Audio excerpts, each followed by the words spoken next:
This is a small presentation here to give you an idea about our upcoming seminar at the ECETI Ranch. If you're on this website, then you know that, so forth.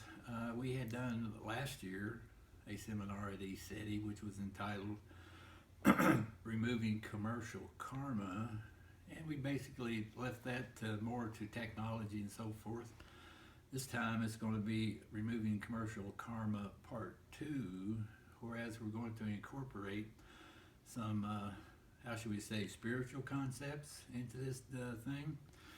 Because most people have a tendency to separate things, but what we're wanting to do is demonstrate that the material world, or what we would call the physical world,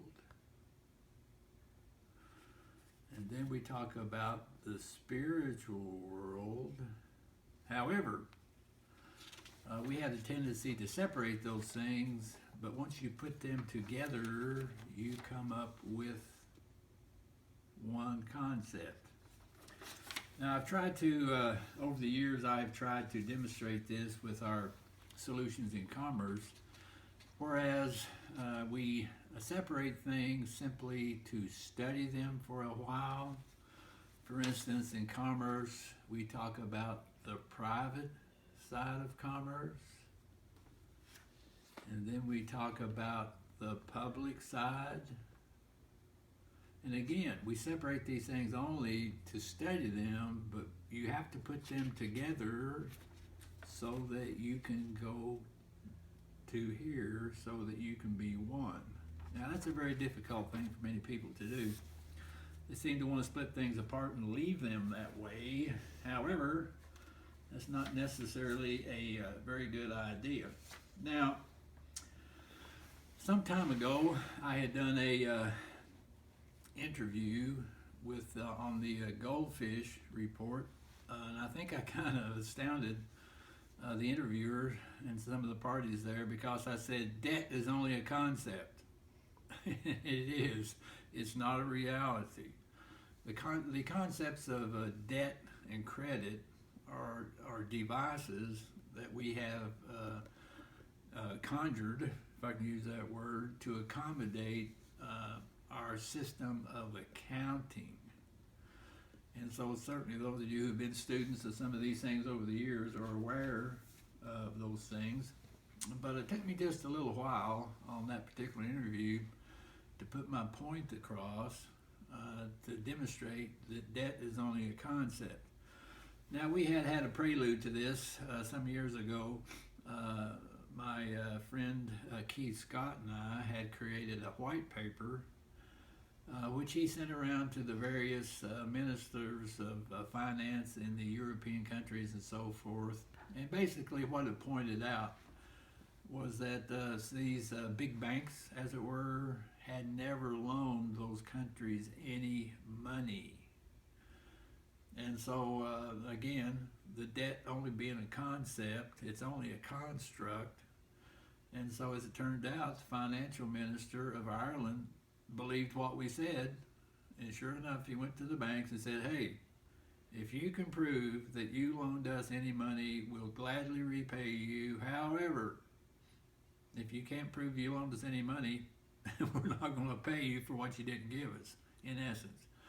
As it turned out, he was the only foreign minister that took that up, but I think he was well served for doing so. Now, again, because this is going to be our second in this series of Removing Commercial Karma, whereas I will be incorporating many of the spiritual concepts because the spiritual and the physical need to be joined. As an example of that, I had, some years ago, a friend of mine had given me a set of books. It's called The Life and Teachings of the Masters of the Far East. And what it was some archaeologists who had gone into the Gobi Desert and the Himalayas and so forth to do some digs and so forth. But in their journeys, they ran upon many of the ascended masters. And so this book has many of the teachings and so forth, some of the occasions. I mean, at some of their meetings that Jesus showed up. At some of their meetings, Buddha showed up. So in consequence of that, there were some main points that were given there which go right along with what I am addressing here, which is this.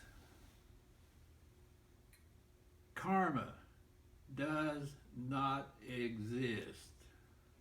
Karma is but a retribution for bringing into manifestation, discord, and inharmony. And along with that concept, the recommendation was from these wise men, substitute renunciation for retribution, and you correct the cause for karma as it exists only in the thoughts of those determined to manifest karma.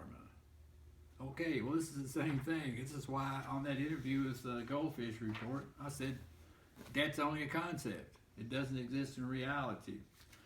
So what we want to do a little bit, hopefully at our upcoming Removing Commercial Karma Part 2, is for those of you who are in the left brain mode, and for those of you who are in the right brain mode, we want to combine the two of those together so that you will be able to act like one of my favorite philosophers, Dr. Alfred E. Newman. Okay, we had to put a little humor in there. You got to make people laugh a little bit. But anyway, we welcome all of you to come. We'll be going a little bit deeper into some of the subject matter, and again, trying to combine the two concepts so that those who are working upon spiritual ascension, for those who are working upon commercial ascension, if I can use that word, can all of a sudden see how the two correlate for a more fuller picture. Thank you for your time.